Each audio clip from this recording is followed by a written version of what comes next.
This is the Waupaca County Board of Supervisors meeting.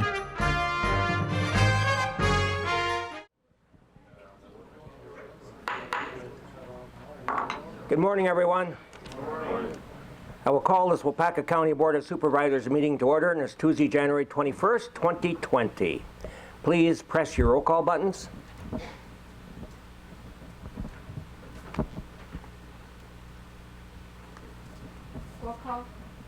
Roll call shows 25 members present, 1 vacant, 1 absent.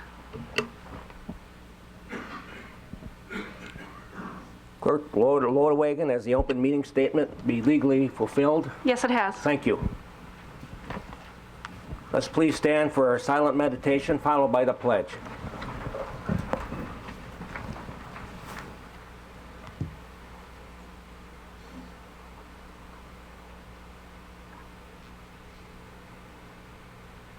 I pledge allegiance to the flag of the United States of America and to the republic for which it stands, one nation, under God, indivisible, with liberty and justice for all. Thank you very much.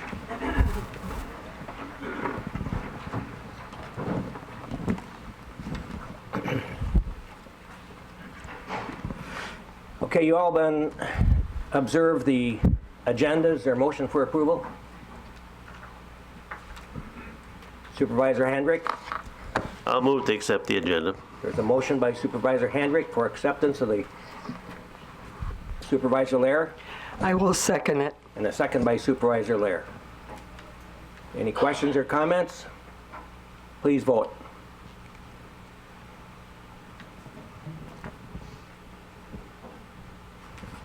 Let me move that back over here. Last chance to vote. The agenda passes 25-0. Likewise, we need to approve the minutes of the December 17th, 2019 meeting. Supervisor Morick. Move that we approve the minutes as presented. There's a motion by Supervisor Morick for approval. Mr. Zog. I'll second that. A second by Mr. Zog. Any questions or discussion? Please vote. Last chance to vote. The minutes pass 25-0.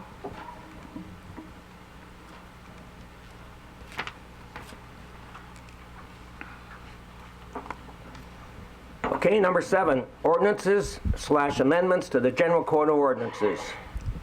A, 2020-692, amendment to Chapter 34, petition number Z-001-20, Town of Caledonia, David Culbus, for a zoning map amendment from the AR district to RR district on approximately 0.71 acres. Good morning, Ryan. Morning. So what we're looking at here is essentially a sale or exchange. The Kelvises own this property here that's to the south, the ag retention, and the rural residential property up over here. What they're looking at doing is acquiring a little more land to their south. The main reason for that is that there's a shed that's, you can hardly see it, but it's right there. That's their shed. It's encroaching on the neighbor's property. So they're working with their neighbor to adjust their property line. And part of that is they need to be in the same zoning district, which is why we need to rezone to rural residential. Mr. Fredowitz. Mr. Chairman, I would so move. Motion by Mr. Fedorowicz to approve. Mr. Quisman. I'll second that motion. A second by Mr. Quisman. Any questions or discussion? Please vote.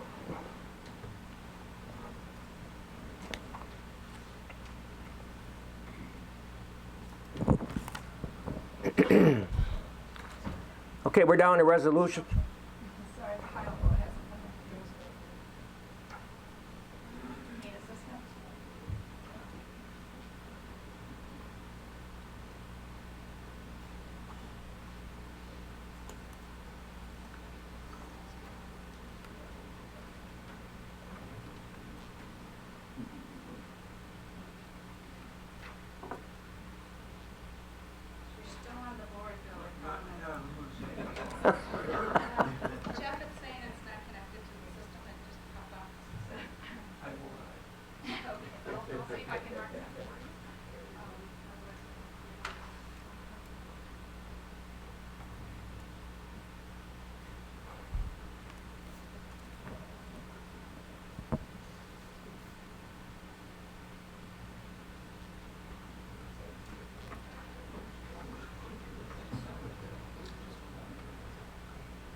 It disconnected from the Wi-Fi.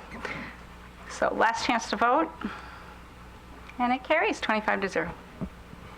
Thank you, Bill, for participating.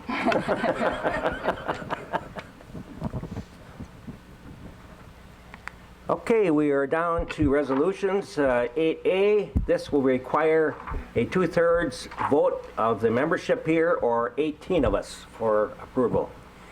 Resolution number 28, 2019-20, contingency fund transfer. Now therefore be it resolved that $17,500 be transferred from the contingency fund to the Sheriff's Department capital outlay general ledger line to fund the replacement of the tape model 9400 repeater. Supervisor Craig. Move to approve resolution number 28. A motion by Supervisor Craig for approval. Mr. Vasquez. I second that motion. And a second by Mr. Vasquez. Questions or discussions? And seeing none, please vote.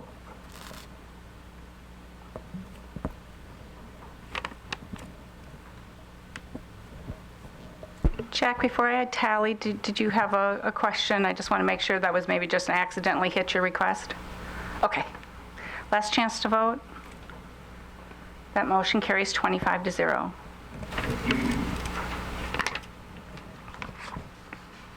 Next item is Resolution 8B. Resolution number 29, 2019-20, reauthorization of a self-insurance or workers' compensation. Now therefore be it resolved that the Waupaca County Board of Supervisors, 1, provides that the continuation of the self-insured workers' compensation program that is currently in effect, which will include the agreement to report faithfully all compensatable injuries and agree to comply with Chapter 102 of Wisconsin Stats and the rules of the department.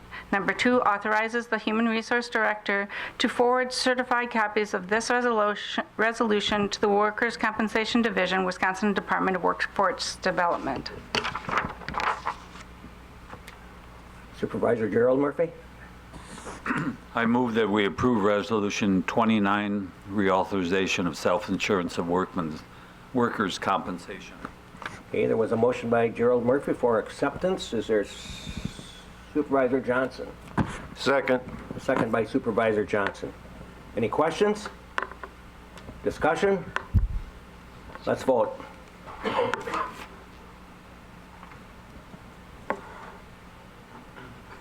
Last chance to vote. That carries 25-0.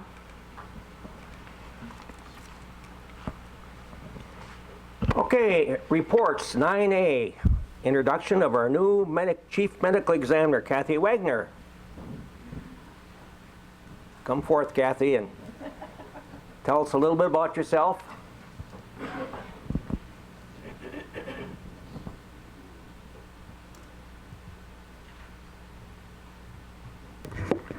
Hello, my name is Kathy Wagner. I grew up in Manawa. I've been a deputy coroner or deputy medical examiner for 22 years under Barry, and I'm looking forward to serving in Waupaca County. Thank you, Kathy, and welcome aboard. Thank you.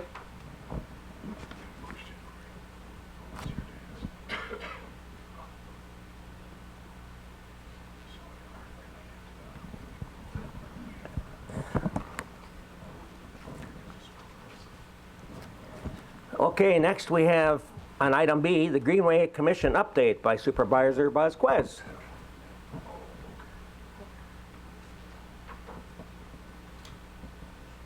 Good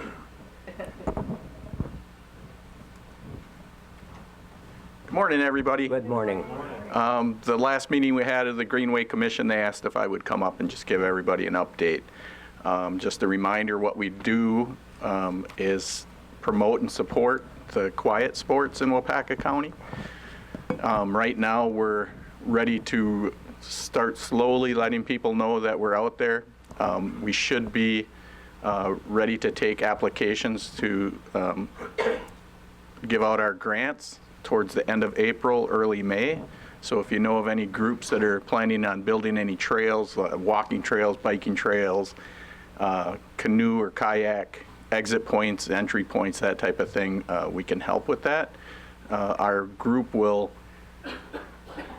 dish out about or up to 25% of a program, but it's going to be a reimbursement type of thing, so they have to raise the funds, have a plan in place, and then once they spend the money, then we'll reimburse them. The plan is to try and spread that money out equally around the county. So what Ryan Brown did was we divided the county into 4 sections, so that way if we get 10 applications from Waupaca and 2 in New London, the 2 in New London are going to get weighted a little bit differently so that there's an opportunity to spread that money around. So that's where we're at. Any questions about it or concerns? Supervisor Lair? Yeah, how is this funded? The county, the board provided us with $25,000 to seed money to get started with. We're going to start doing some marketing and some other things like that to get the program rolling. And then our intention is once we get a few successes, then we'll start promoting it to the businesses and see if we can't get donations from corporations and individuals and other people that are interested in the quiet sports in Waupaca County. Supervisor Morick? Yes, can you talk about the promotion efforts? How will people know where these kayak entry points are? Are you planning on doing some advertising, promotion? Yep, we're going to do that. We're going to put it on the website. You'll be able to go to the county website, and I think we've decided on titling it Waupaca County Trails. So you can click on that, and then everything will come up, walking trails, biking trails, snowshoeing, all that kind of stuff. We're going to try and do some other internet stuff so that when you come into Waupaca County, it'll kind of pop up on your phone and that kind of stuff. Good. Thank you. I guess that's it. All right, Thanks for the thank you. report, Supervisor Vasquez. Okay, we got Mr. Jesse Cuff here, our Veteran Service Officer, talking about the 2019 annual report.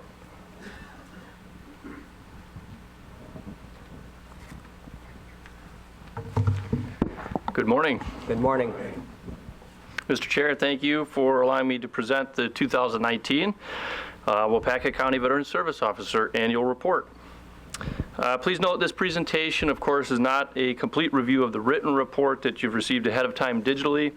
The report can also be located on our website if you'd ever like to reference that and don't have a copy.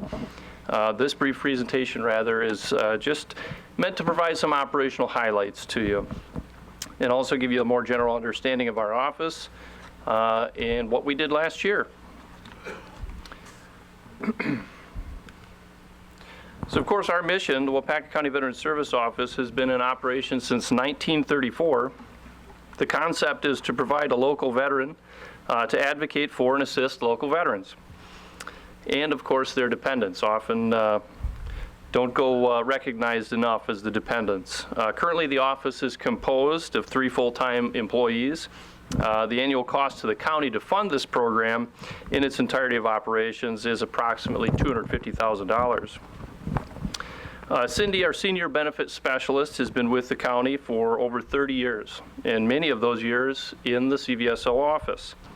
Julie, our intake veterans benefit specialist, has been with the county for over 25 years, with at least the last 8 years in our office. And of course me, Jesse, the Veteran Service Officer, and I've been working for the county for 15 years and the last 5 years as the CVSO. Our mission, as you can see, is to basically reach out to, coordinate with, and empower the veterans of Waupaca County. We stand ready to assist, educate, advise our resident veterans and eligible dependents on nonprofit, local, state, and federal benefits associated with military service. Simply put, the work of our office is connecting veterans with benefits. Here are some quick facts for Waupaca County. According to UW-Madison Professor of Economics Steve Deller, the economic impact on state and local government revenue in fiscal year 2018, that's federal fiscal year 2018, was approximately $2.3 million. Although this amount is not contained in a specific budgetary line item, this revenue flows into the county annually. This is one way to recognize the dollars and cents return on investment to the county. For the county's $250,000 investment in the CVSO office and our community veterans, an approximate $2 million annual return is achieved. As you can see, a healthy veteran community is critical to the success of Waupaca County. In a broader sense, the CVSO model and a healthy veteran community in Wisconsin is a critical component to our state's success. Wisconsin veterans are fortunate to have support from the CVSO model. That's okay. Got a little, got a little video here courtesy of the the County Veteran Service Officer Association of Wisconsin, promoting the importance of the CVSO model statewide. Hi, I'm Aaron Jones, running back for the Green Bay Packers. Both of my parents served in the military, and I have witnessed firsthand the challenges veterans face returning from active duty. If you've served in the military, know a veteran who needs assistance, or just interested in learning about veterans benefits, contact your local county veteran service officer. Wisconsin has 83 county and tribal veteran service officers who advocate for veterans and their family members. Help us by referring all veterans and family members to your local CVSO. Thank you, and go Pack Go. Had to be careful with the Packers model. I know there's some trauma related there, but we'll get through it together. Here's one way to visualize the volume of activity our office is experienced in calendar year 2019. An ongoing goal for our office is 100% documentation of our work product. Prior to the introduction of our veteran management software that we rolled over to in early 2015, it's a product called VetraSpec. It's a data management system. The ability to produce this type of volumetric information was not possible, or it was almost prohibitive to try to pull that data. Further, the standardization work that we established in 2018 continues to improve our consistency, our efficiency, and our effectiveness in office operations, therefore delivering enhanced benefits and services to our veteran community. Of course, we continue to press forward, stressing the importance of leveraging technology in benefit delivery, as well as reducing our reliance and use of paper, its storage, and leaning more into the digital record production and retention environment. Please take a moment to review this information detailing some special expenditures and operational grants. Of special note, the WDVA Transportation Grant was received for the first time in 2019. The purpose of this grant is to recoup some of the cost associated with transporting our veterans to VA medical appointments, places like Appleton VA Clinic, Green Bay Clinic, and the such. While you review this information, I'd like to share a little story with you detailing a unique aspect of our benefit delivery. In November, a veteran family in need located our office information via Facebook. The family made contact with our office and reported struggling with many areas, including providing holiday gifts for their 3 children. Working with and through our office, community members, and a nonprofit organization, we were able to coordinate and facilitate support for this family, including substantial gas card, grocery card, and a few gifts. Additionally, we provided critical referral information to encourage accessing further support. Here's a nice example of the effectiveness of our social media outreach and coordinated service capabilities. Along those same lines, I'd like to share this brief testimonial video with you that we're releasing this year in support of encouraging our veterans to seek services through our office. As you know, the Vietnam-era veteran community is one of the largest in the state and in Waupaca County. And sometimes those folks have a little bit of a hard time reaching out for help. So this video is meant to help you, our community, and our veterans better understand the value our office brings to the community. The work of Waupaca County Veteran Service Office, as you'll see, improves the quality of life for many in our veteran community.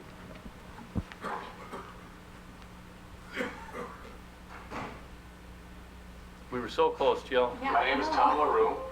I served in Vietnam in 68 and 69.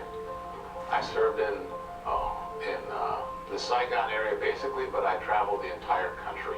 There's a lot of experiences, a lot of memories from Vietnam. Some of them were the beauty of the country, and then how devastated the whole place was. They don't take care of things like we do in the United States. I actually was not looking for veteran benefits. I have a good friend who I served in Vietnam with, had a heart attack, and he knew that I had had one. And Mike had mentioned to me, he said, "Tom, have you applied for benefits?" And I said, "I didn't know I was even eligible for benefits." And he said, "Oh yeah."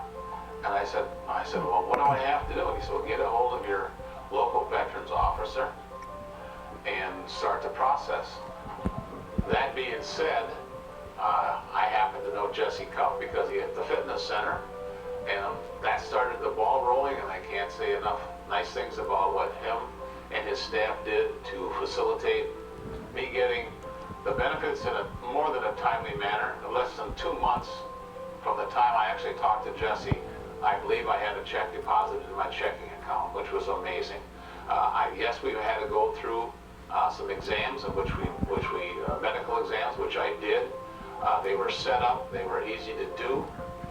There was no problem at all as far as meeting with the doctors, doing what they'd ask, and just being straightforward and honest with them, and that's all we have to be. So I'd highly recommend all veterans, whether you're Vietnam era or other veterans, if you have some kind of an issue, I would absolutely suggest get a hold of Jesse and find out what your benefits are. Take a look at it. I didn't even realize we could have done this. This will not only help yourself, but also you can help your loved ones, your spouse, even after something happens to you. The benefits continue on until they pass. I think it's something that every veteran should take a look at. The reason why I like doing this is to let every veteran out there saying, guys, veterans, this is what you should really take a look at. Don't be afraid. You served. You did your time. You deserve this. We all went through a lot of turmoil when we were in the service, from every aspect, from combat to working in the headquarters area. It doesn't make any difference. Everybody has some issues, and I think you ought to certainly take advantage of what's straight in front of us.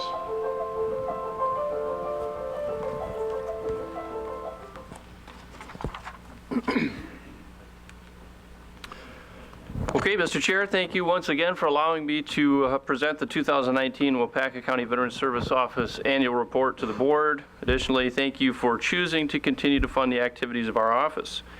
All of your support ensures local assistance for the military veterans and eligible dependents of Waupaca County. Jesse, let's ask for some questions.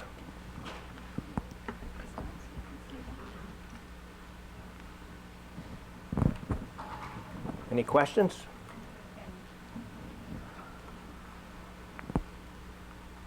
We just got a pop-up that we were just coming up with. Mr. Muck? Just as a comment, as a veteran, I've been with Jesse and talked to Jesse, and he does a great job for the county. And I recommend him to all veterans. So if you have an issue, I was at a meeting just the other night at Clintonville. He did a great program, so he does a fine job for our county. Thank you. Thank you. Thank you. Supervisor Craig? If you were to name one area that if you had more monetary support, which area would you choose for the veterans in Waupaca County to help serve them more efficiently or better? It's a really good question. Historically, if we look at some indicators of need, and particularly I lean on our commission grant, our emergency commission grant, that's housing and utilities. A really hard time in financial education. You know, those three areas, working with folks on how to structure and pay those bills and stay solvent, and then find good employment. That's another one as well, and maintain that good employment. And of course, we're always telling folks to come and just see what's available, because too often we work with our Vietnam era folks and they struggle through not realizing there's some support and help out there. And we always tell them it's not, it's about becoming the best version of yourself. It's not, and those aren't my words. it's about looking for those resources and making those changes, those positive changes in your life in order to realize just the best version of you and your family and your contribution to the community. So those are the big ones. I hope I got it for you, but yeah, right now those are the big ones. Yeah. Supervisor Moore? Just like to second Lee's comments. I have a couple of friends who are truly struggling, and they've gone to Jesse for help and received some help. So, Thank you.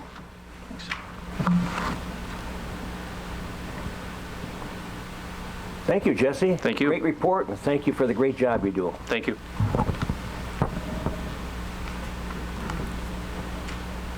UW Extension Impact Newsletter, Penny Tanks.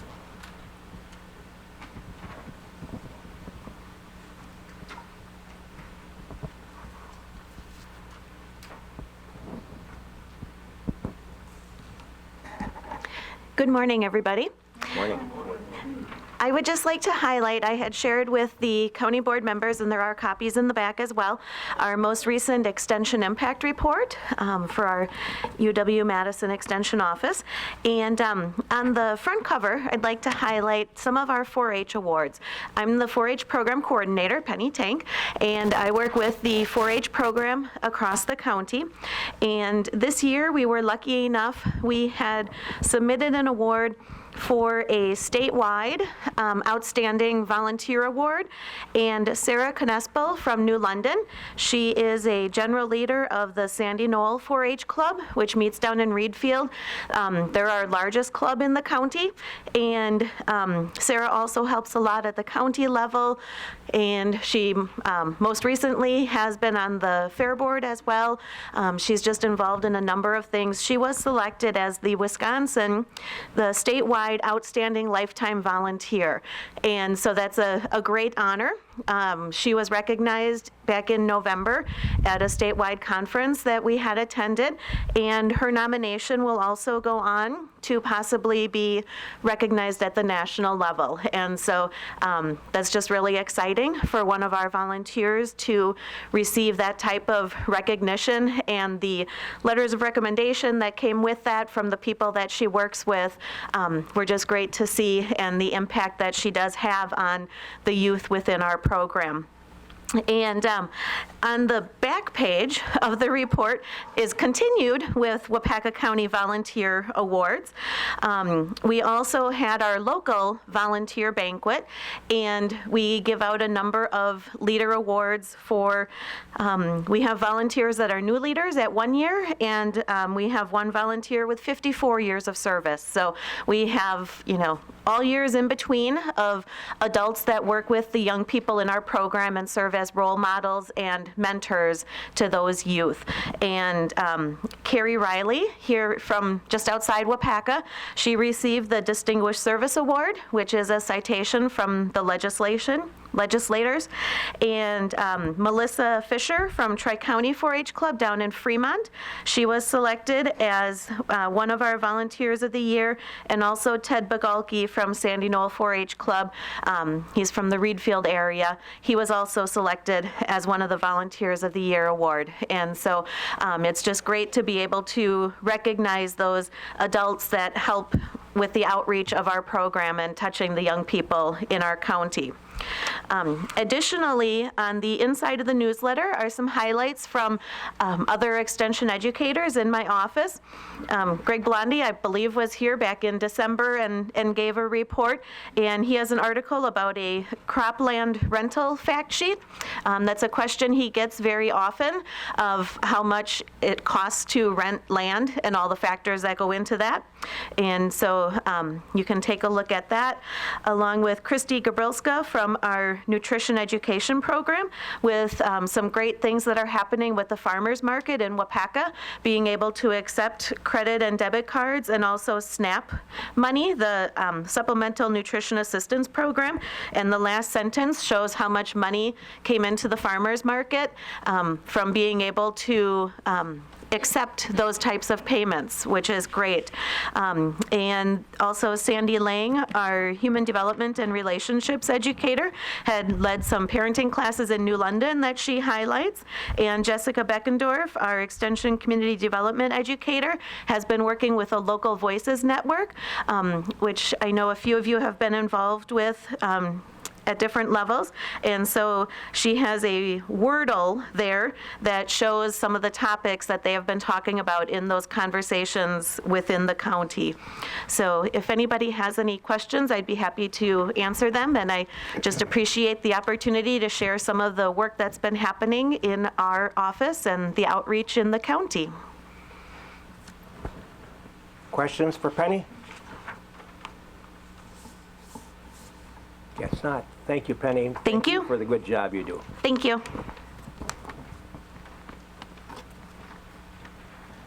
Next, we turn to 9E, the 2017-2018 Waupaca Well Water Quality Report with Brian Haas.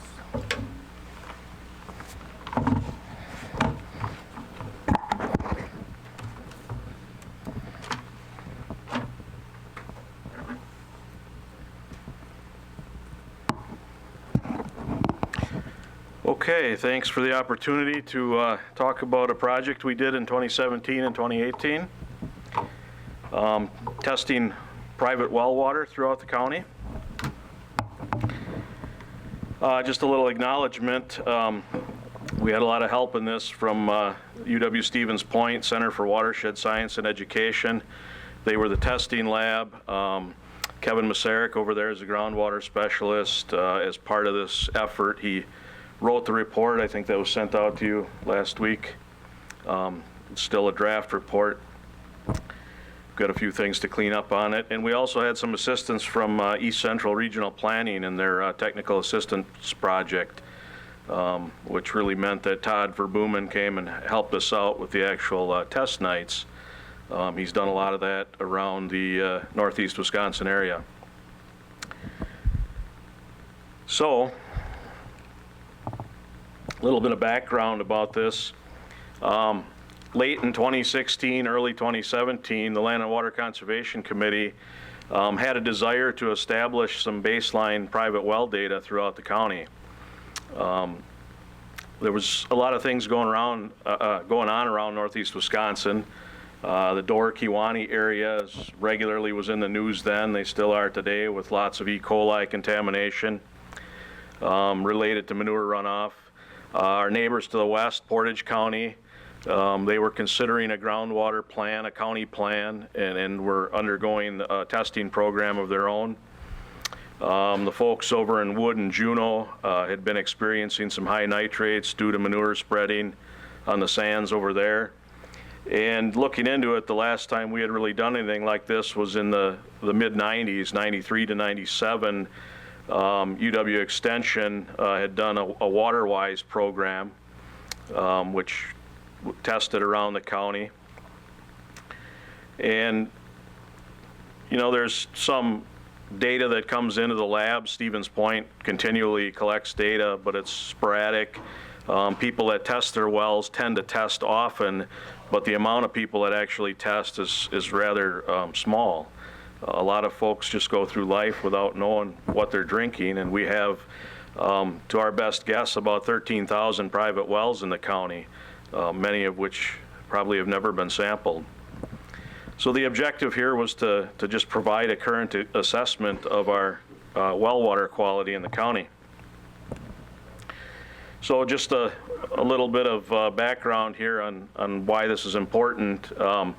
Quick diagram of groundwater movement. You know, as rainfall hits the ground, we have about 32 inches of average rainfall, and that certainly has been blown out the door the last couple of years here. But in an average year, about 12 inches of that, 32 inches, infiltrates into the ground past the root zones of plants and trees. And we certainly have a lot of the most vulnerable soils in the county, well, not so much fractured bedrock on the lower right, but we certainly have a lot of the coarse sand, especially in the western third of the county. And groundwater can move up to 1 to 2 feet a day in soils like that. So why is it important with relation to wells? Just a couple of diagrams here on shallow wells and deeper wells, and that gray shaded area is the capture zone. The shallower your well, the closer the capture zone is to the well itself, which takes into consideration what type of land uses are going on around that. If your well is a little deeper, it may take a little more time for your groundwater to reach your well, but it may also encompass a little larger area of the capture zone and may mean that some of the things your neighbors are doing is more likely to affect that well.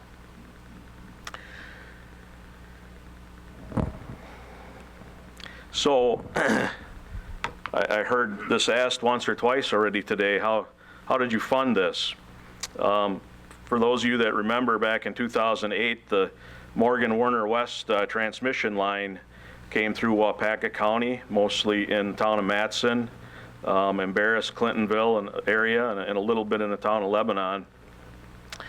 As part of a new transmission line, ATC, the American Transmission Company, puts money in an environmental fund, and that was $536,000, of which $436,000 came to the county. Most of the rest of that was sent out to the municipalities that were affected. These funds can only be used for park-related things, conservancies, wetlands, or environmental programs. And the county, back then, had created a subcommittee on how to spend these funds. And a lot of these projects had finished, some had underspent, some didn't happen. But we reconvened in January 2017 and looked at the leftover funding, and we were able to reallocate about $100,000 of those funds, of which $38,500 went to this well testing program. So I had mentioned WaterWise before, the UW Extension program that was funded by Land and Water back in the mid-90s.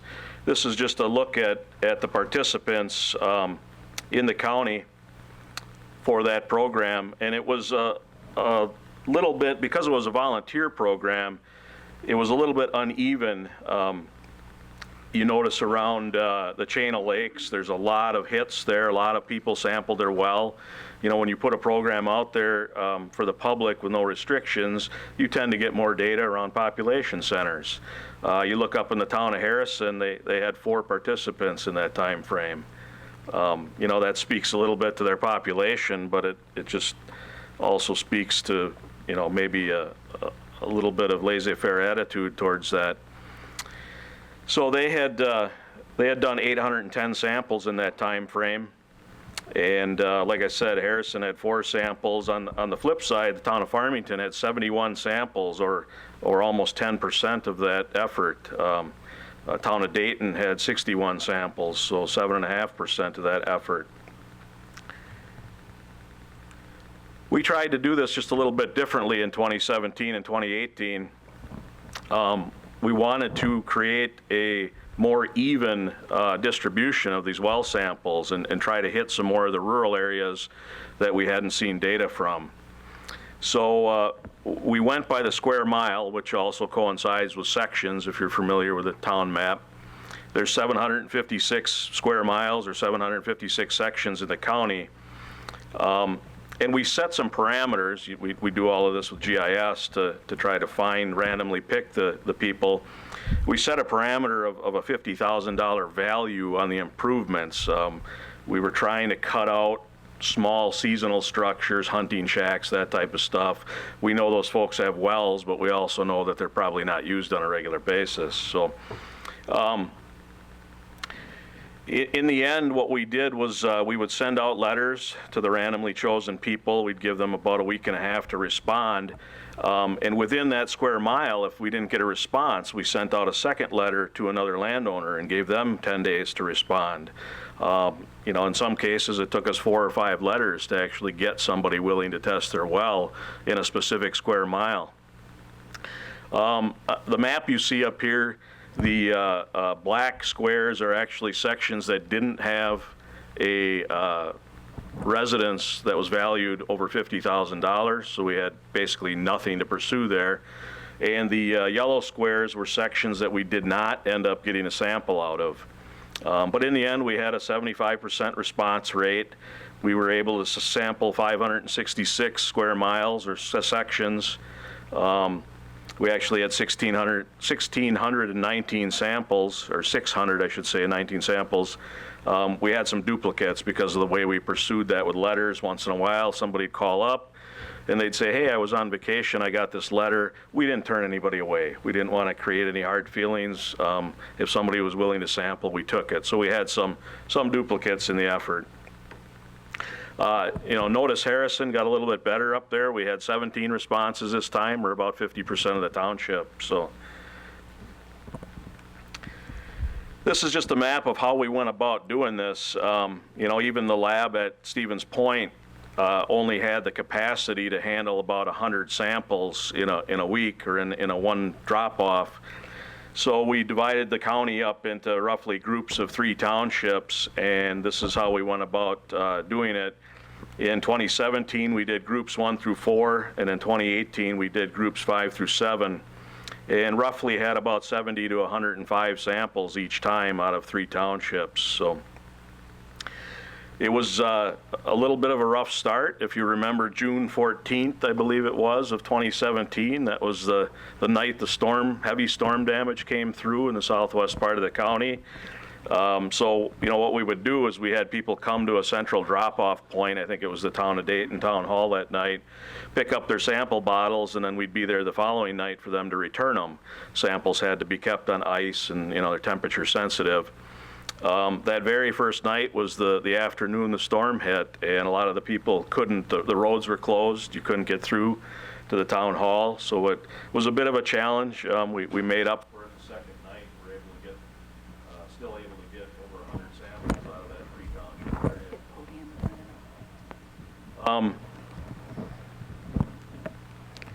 In the end, we did have some sessions for education. We had held 3 sessions, 2 the first summer and 1 the second, and we had about 130 some people attend those, so about 20% of the folks that tested came and listened to some educational stuff on what the results meant.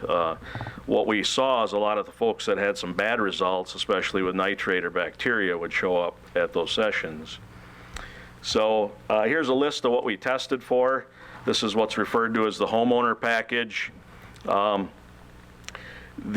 first 3 things in red are really human-influenced tests. The other 5 in blue are more of a naturally found test, or substances that are tested for that tend to affect the aesthetics more than health, like the top 3 do. In the end, we were really after nitrates and bacteria. Those are the things that affect some of the work we do in our world, or some of the things that we can attempt to make better. And we were advised by Stevens Point to try to do the testing in the summertime. So here's a sample of one of the maps you'll find in the report. This was the chloride testing map. Again, each one of those individual sections has a test value on it. Chloride in particular is a somewhat of an indicator of a failing septic. It can also be caused by road salt or potassium fertilizers. So somewhat of an indicator of land use. Probably the thing to note here is that from the water-wise testing in the 90s until our 17 and 18 testing, the mean values went up a little bit for chloride. Was 14.7 in the 90s, it's 19.2 now. Chloride, probably you'd need values in triple digits to really notice a problem, to notice a difference in taste in your water. But it's still an indicator of something going on in the land around you. So then you generally see a second map for each of the tests in the report. We tended to group things by township and get some values. On here you basically see the average value for whatever we tested for, and also how many samples were taken in that township. So, moving on to the issue of nitrate, this is a map of what we refer to as the Central Sands geological region. And you know, what you see in the middle there, that big brown streak, is really the western lobe of the terminal moraine from the last glacier. And the areas around it, the lighter colored area to the west is the old Lake Wisconsin from the last glacier. And these are for our county at least, if you look at the Waupaca outline on this map, that's the sandier, coarser soiled areas of our county. I guess just take a note here too of our neighbors to the south and the west. You know, a lot of area in Portage County, quite a bit of area in Waupaca County. We'll just look at a little comparison later too about that. But this has been in the news a fair amount lately. There's some things going on in parts of the Central Sands, a lot of high nitrates in Portage, some real severe health issues in the Juneau, Wood County area related to that manure spreading. So, you know, what should nitrates be? Really, they should be less than 2 parts per million. At 1 part per million, it's really considered that outside forces are starting to affect your nitrate levels.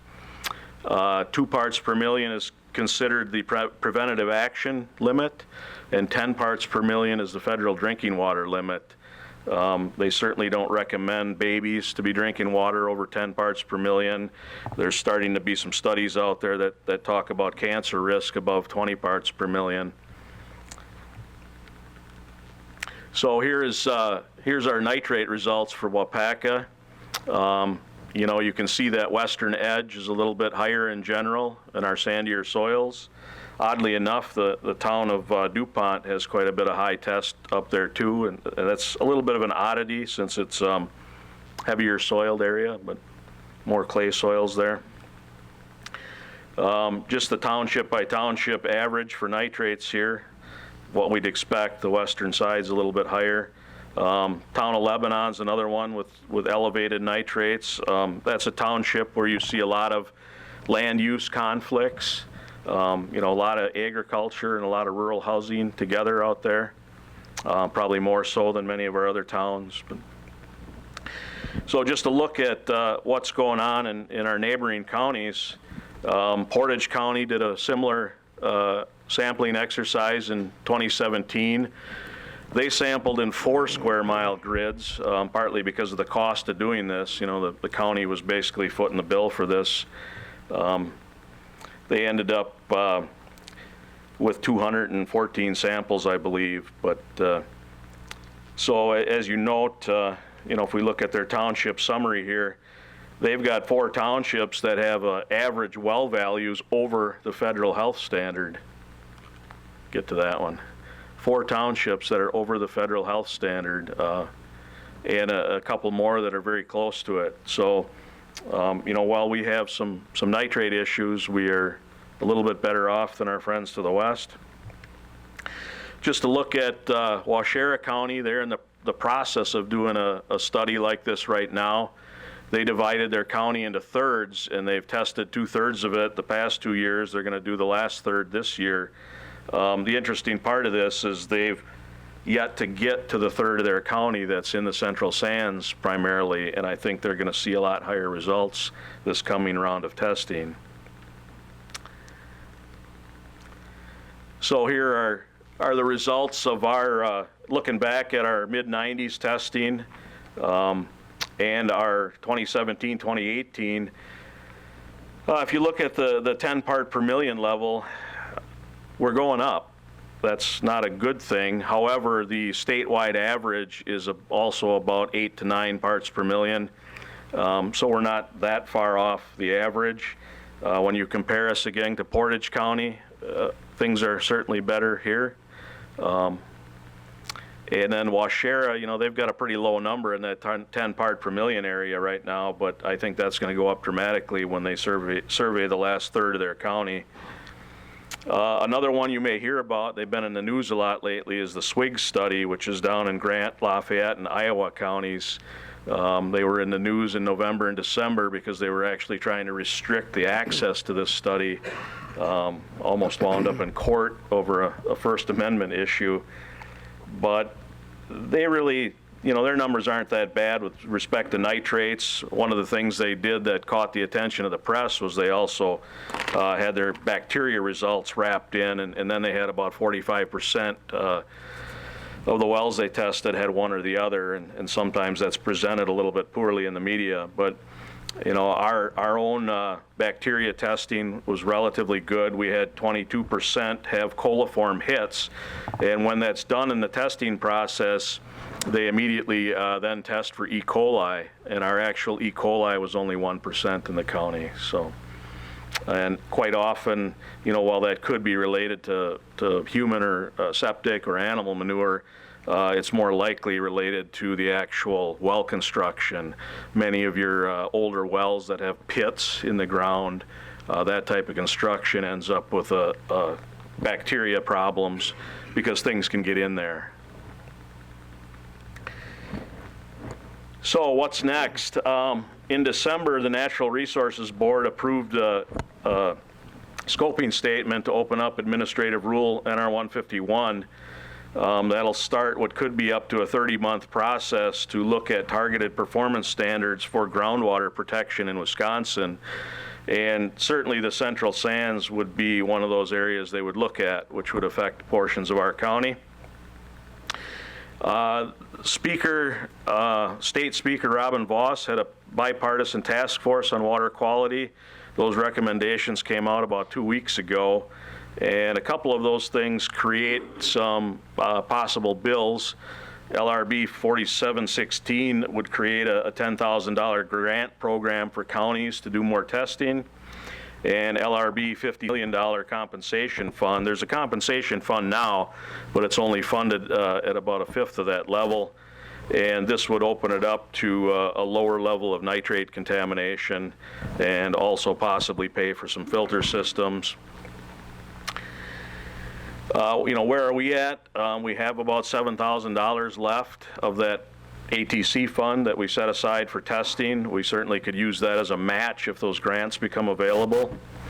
I've had some discussions with Jed up in the health department. They have a lab. They test for nitrates in the county also, as well as bacteria. And we were looking at combining that data into our spatial database so that we can, make some more use of it. That's really about all I have. I'd just like to thank the Supervisor Zog. Hey, Brian, outside of New London, there's one on Highway X just past the turnoff to Northport, and another one on Highway W. Artesian wells, you mean? Yeah, people for years and years, 60, 70 years, been going out there collecting water and big old milk jugs and stuff. And all of a sudden here in the last year, they've been capped. Yeah, there had been, I know specific to the one on Highway W, first of all, I think Jed in the health department has done some testing of these at times. There's also one in Waupaca on X. We had received a phone call at one point a couple of years ago. Somebody had privately sampled the one on W, and I think they found that it was high in arsenic. So I think some signs had been put up. I believe that particular well was actually in the county right-of-way. I remember having some discussions with Casey and how, I think Diane chimed in on that, on what our liability was there, and that may be some of the reason you've seen those capped is because they did have some bad test results. So.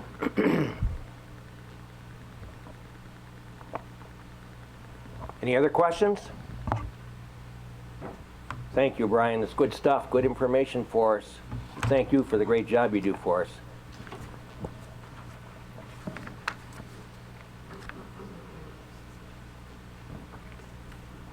Okay, the county board chair report it's kind of about dogs.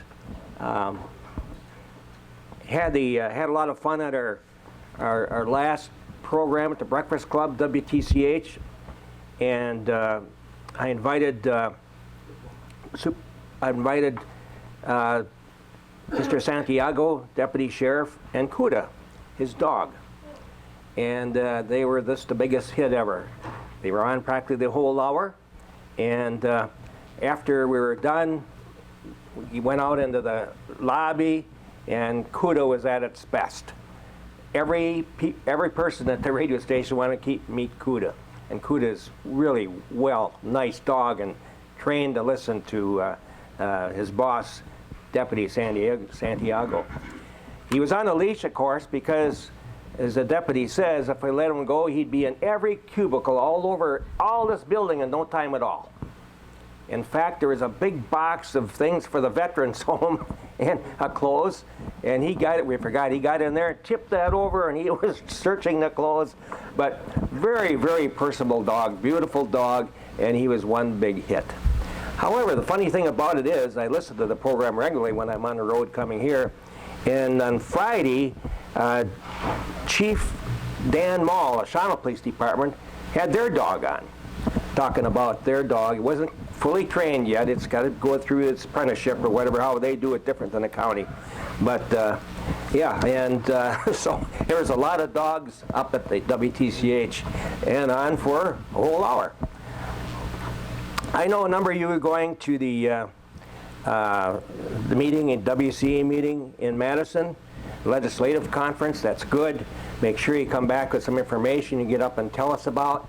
I had to bow out again. I've changed my major medical facilities from the Mayo Clinic to Freighter, and so they like to, they got a number of meetings for me to go to and all that type of thing. So, but that's a good one. I know everyone that goes, we really like that. It's only a couple of days and good information. So that being said, I guess I don't have anything else. Jill, you have a list for... Right. I need a motion and a second to approve the recommended emergency fire warden list that was in your packet. Mr. Jonley? I move to accept the list as printed. There's a motion by Mr. Jonley for approval. Supervisor Lair? I will second it. And a second by Supervisor Lair. Questions or discussion? Please vote.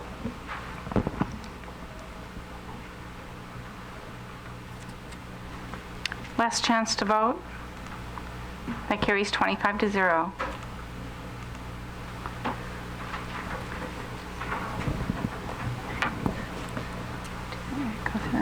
And then we're dissolving the Special Highway Committee, Building Committee, since the highway shop is now built. That was created on the board floor, so that it can be dissolved through just a motion and a second as well. Okay, we have a motion for their approval. Mr. Fleece? I will make that motion. There's a motion by Mr. Fleece. Mr. Nygaard? I'll second that. And a second by Mr. Nygaard. Questions? Please vote.